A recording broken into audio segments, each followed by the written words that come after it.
Isang mapagpalang araw sa ating lahat. Ako ang inyong lingkod, Elijah Bojan Valdez, at welcome sa ating daily devotions. Ang ating verse for today ay nasa Marcos chapter 7, verse 6 to 7. Sinasabi dito na, sinagot sila ni Jesus, tamang-tama ang sinabi ni Isaias tungkol sa inyo ng mga pakitang tao. Ayon sa isinulat niya, sinabi ng Diyos na iginagalang ako ng mga taong ito sa mga labi lang, ngunit malayo sa akin ang kanilang mga puso. Walang kabuluhan ang kanilang pagsamba sa akin dahil ang mga itinuturo nila ay mga utos lang ng tao. Ang pagsamba sa Diyos ay nasasangkot ng talino. Ibig sabihin, ang aktibong pag-iisip at pag-unawa sa kalikasan at mga turo ng Diyos ay isang mahalagang bahagi ng tunay na pagsamba, hindi lamang emosyon o bulag na debosyon. Ito ay nangangailangan ng paggamit ng iyong isip upang mga tuwiran at magnilay-nilay tungkol sa iyong pananampalataya upang tunay na sambahin ng Diyos. Kailangan ng isang tao na pag-aralan at maunawaan ang mga banal na kasulatan na nangangailangan ng intelektual na pakikipag-ugnayan. Bagamat mahalaga ang talino, ang pagsamba ay dapat ding magsama ng emosyonal na koneksyon at personal na karanasan.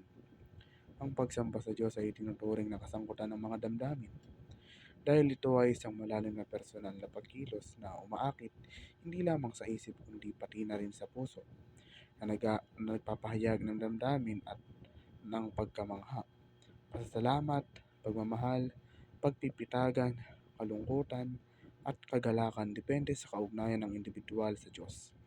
Sa esensya, ito ay isang buong pagpapahayag ng pagkatao bilang tugon sa banal na presensya. Ang tunay na pagsamba ay tinuturing na isang matapat na pagpapahayag ng damdamin ng isang tao sa Diyos, di lamang sa isang pagganap.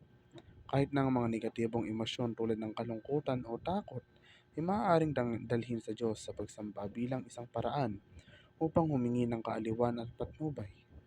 Ang pagsamba sa Diyos ay nasasangkot ng pagkilos.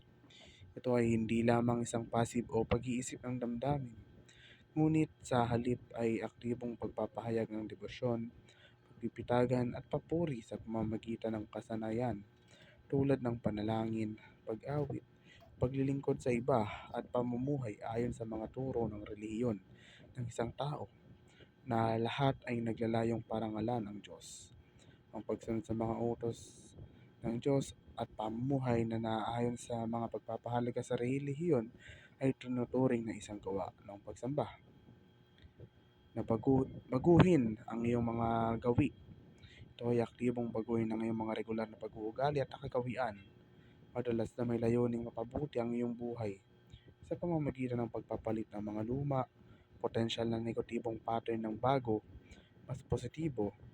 Ito ay nasasangkot sa pagtukoy ng mga pag-trigger ng iyong mga kasalukuyang gawi na sadyang pagpasya na kumilos ng naiiba at patuloy na pagsasanay ng mga bagong pag-uugali hanggang sa sila ay maging mga bagong pattern. Ibig sabihin naman ng pagsamba sa Diyos mula sa puso ay mag-alay ng debosyon at papuri sa Diyos ng may tunay na pag-ibig, katapatan at malalim na panloob na pangako na higit pa sa panlabas ng mga aksyon at nakatuon sa isang tunay na koneksyon sa Diyos sa pamamagitan ng iyong pag-iisip, damdamin at buong pagkatao.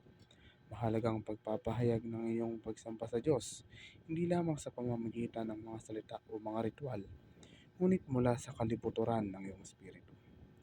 Muli, ako ang inyong lingkod, Elijah Bojan Valdez, at dito na nagtatapos ang aking daily devotions.